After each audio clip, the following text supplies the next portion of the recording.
duñ bokk. d'accord naa moo tax ñu war a moo tax lañ doon wax ñun. histoire jox ñu raison dañu waxoon ne loi parrainage bi ni ñu ko tëggee baaxul. je donne un exemple tey bu fekkoonte ne parrainage dañ ne balaa ngay retirer fiche parrainage da ngay déposer caution. kon doo am 265. d'accord alors El Malick bu fekkoonte ne dañ ne pour ñu delloo la caution bi foog nga am temps de parrain. ñu bari duñ dem. ak yu bëri yu ñu mën a waxtaanee la. moo tax ma ne à partir de ce moment. li am solo mooy nit koo xam ne dafa jàpp ne dafa dund injustice. les recalés et tout ça ñoom mën nañu xool ni ñuy xeexee seen xeex waaye ñun li ñu ëppal solo ñun. suñu xeex. mooy wóolu nañ suñu candidat. jàpp na ne bu ñu demee élection dinañ gagné. nañu respecté yëf yi. d'accord processus électoral bi leer ñu dem ci élection. Ndiakhate Touré mu ne est-ce que Ousmane Sonko est en bonne santé. macha allah il se porte bien. il se porte bien alhamdulilah mi ngi si jàmm ak salaam. alors kii mi ngi tuddee boppam Gaulle ou Gaulle je ne sais pas comment est-ce qu'on lit ça mu ne lan mooy nekk seen position su fekkee ne Macky Sall dafa wax ne day reporter élection yi au-delà du 2 avril mais Ousmane Sonko dina ci bokk. su boobaa ñu waxtaanee ko rek.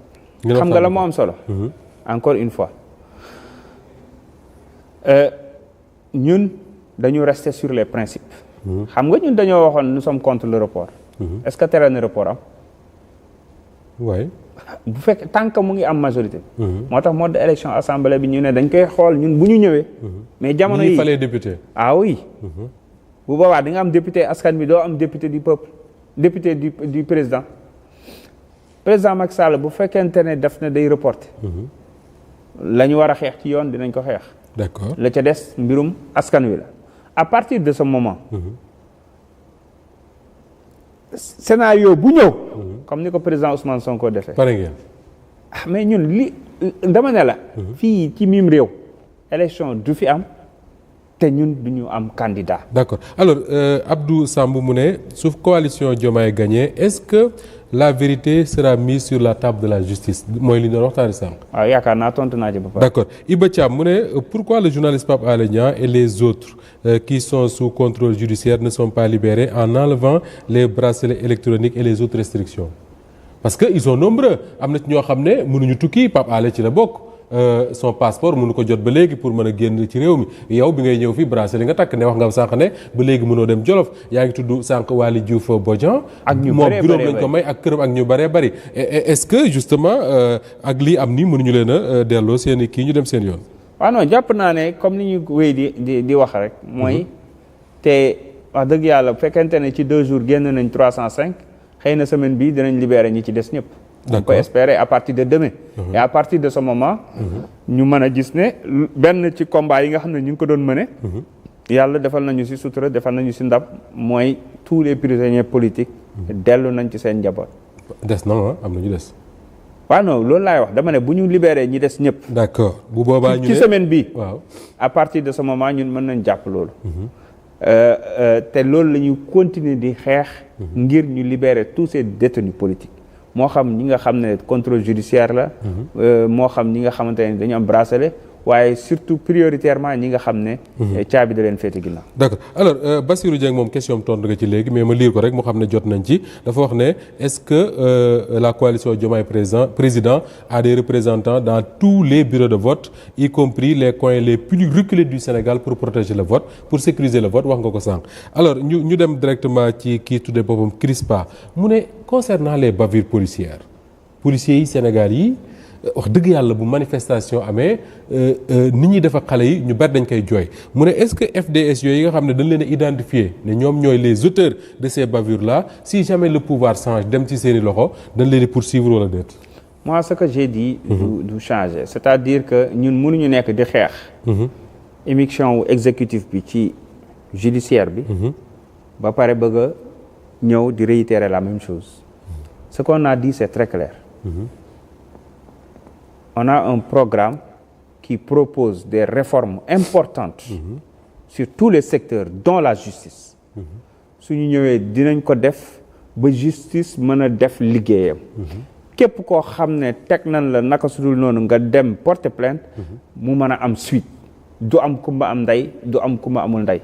koo xamante ne nii policier wala nervi wala keneen def na la lu mu la warul def.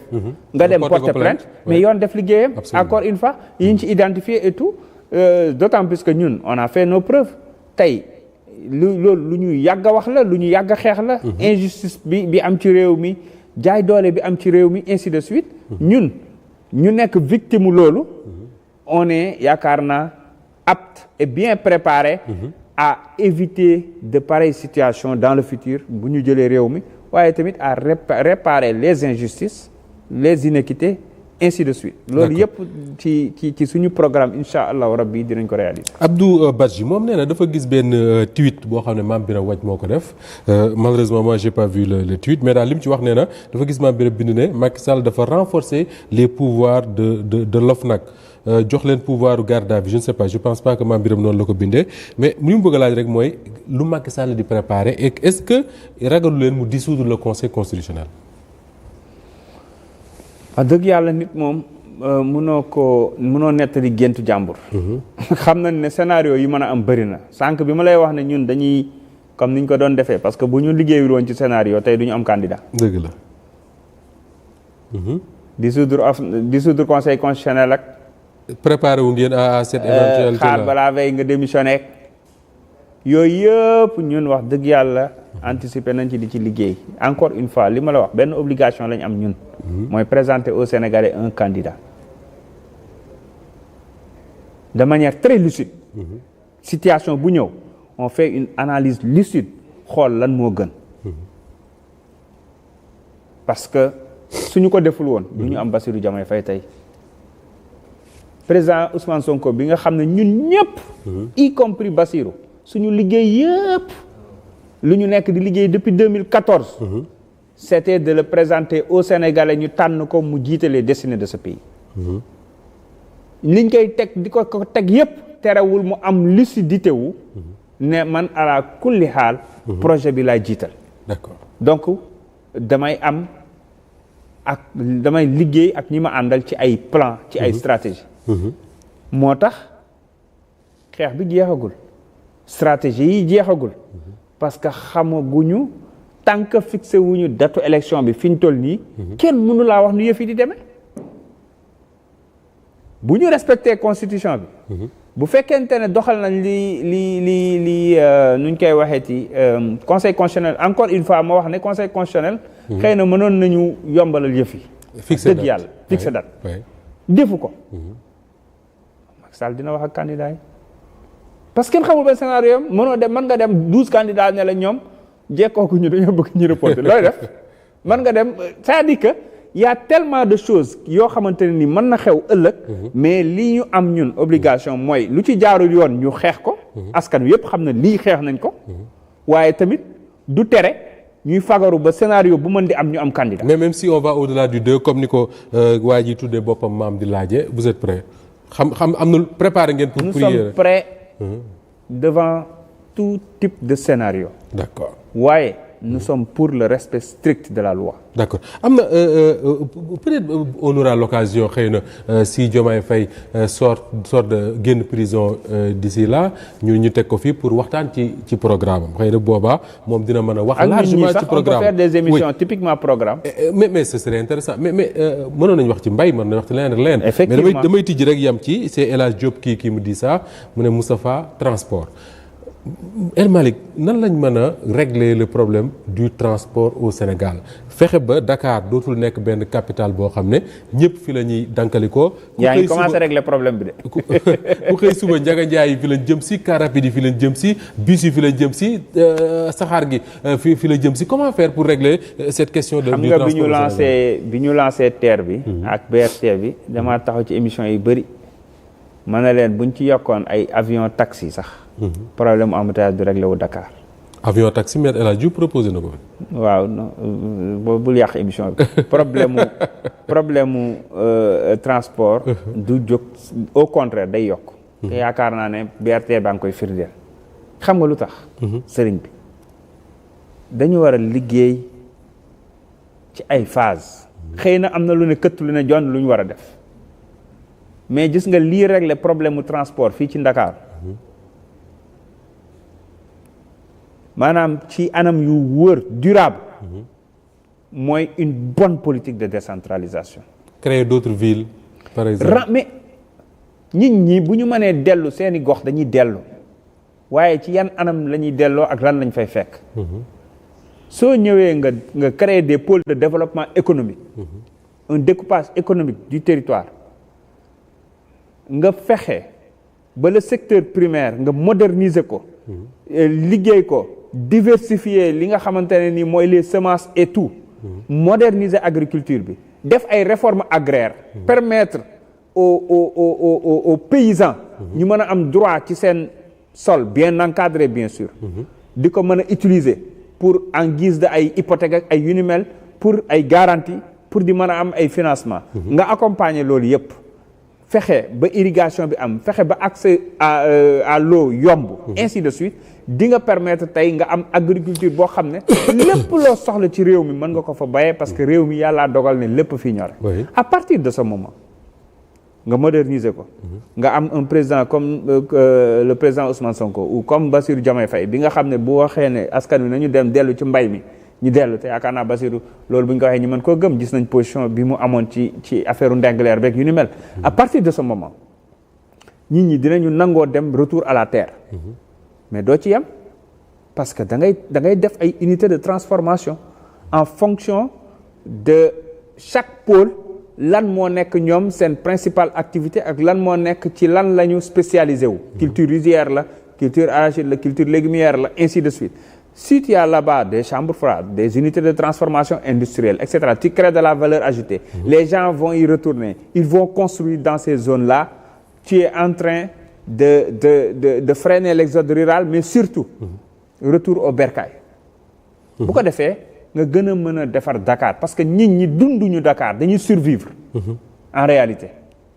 léegi nag loolu day bokk loolu xam nga c'est des solutions yoo xam ne du à court terme. non à long terme la mais fii tamit ci transport bi mais nañ ko wax te dee.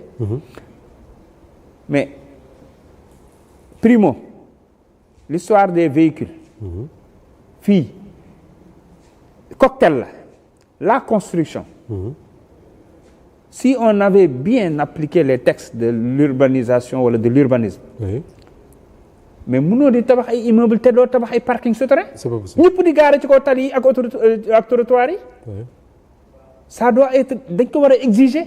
J'ai remarqué par exemple que dans les grandes villes européennes en tout cas ci seen tabax yu bees yi doo gis mukk immeuble yu taqaloo. xalaatuñu ko il laisse de l'espace pour parking. mu am aussi ay parking payants mu mën a nekk des ressources pour les mairies et cetera. mais Dakar immeuble en plus finir la. te duñu te xoolal fu ñu war a def garage wala souterrain même ñiy tabax seen kër sax duñu def garage pour seen propre oto ndax jàpp na ne loolu mën na nekk magasin bu ñu loué am ci 70 000 100 000 par mois.